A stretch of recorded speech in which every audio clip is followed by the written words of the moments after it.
Young Charlotte lived by the mountainside in a dreary and lonely spot. No dwelling there for 5 miles round except her father's cot.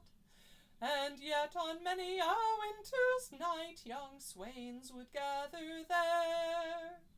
Her father kept a social board, and she was very fair. Her father loved to see her dressed prim as a city belle. She was the only child he had, and he loved his daughter well. 'Twas New Year's Eve, the sun went down, she watched with anxious eye along the frosty window pane to see the sleighs pass by. In a village about 15 miles off, there's a merry ball tonight. Although the air is cold abroad, our hearts are warm and bright. And still she looked with longing eyes till a well-known voice she hears.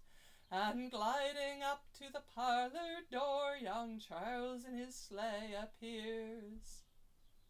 Now, daughter dear, her mother says, this blanket round you fold.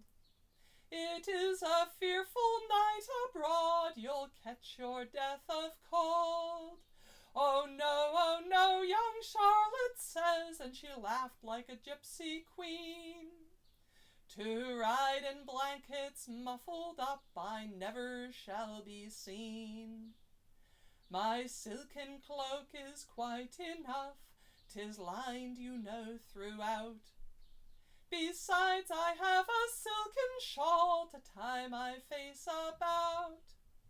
Her gloves and bonnet being on, she jumped into the sleigh, and away they rode o'er the mountainside, and it's o'er the hills away. There's music in the sound of bells as o'er the hills we go. What a cracking rate the runners make as they bite the frozen snow. Then o'er the hills and farther o'er, and by the cold starlight, till Charles with these few frozen words at last the silence broke. Such a night as this I never knew, the reins I scarce can hold. Young Charlotte said with a feeble voice, I am exceeding cold. He cracked the whip and urged his team much faster than before, until 5 other frozen miles in silence they rode o'er. How fast, says Charles, the freezing air is gathering on my brow. Young Charlotte said with a feeble voice, I'm growing warmer now.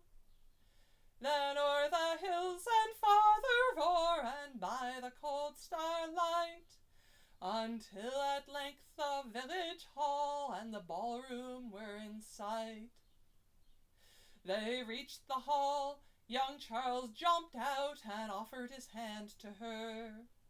Why sit you there like a monument that hath no power to stir?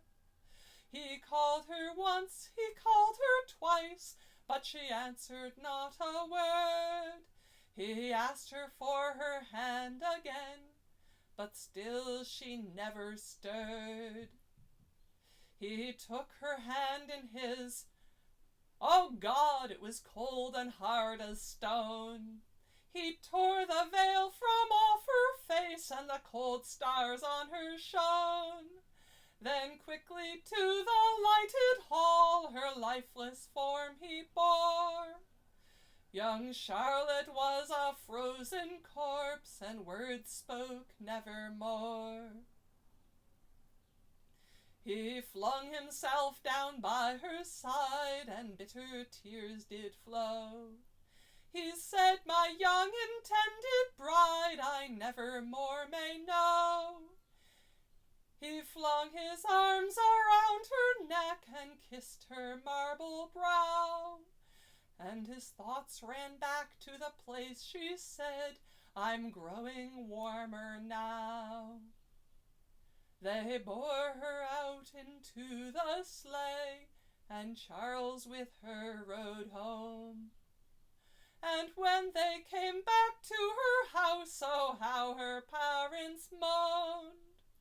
They mourned for the loss of their daughter dear, and Charles mourned o'er the gloom, until with grief his heart did break, and they both lay in one tomb.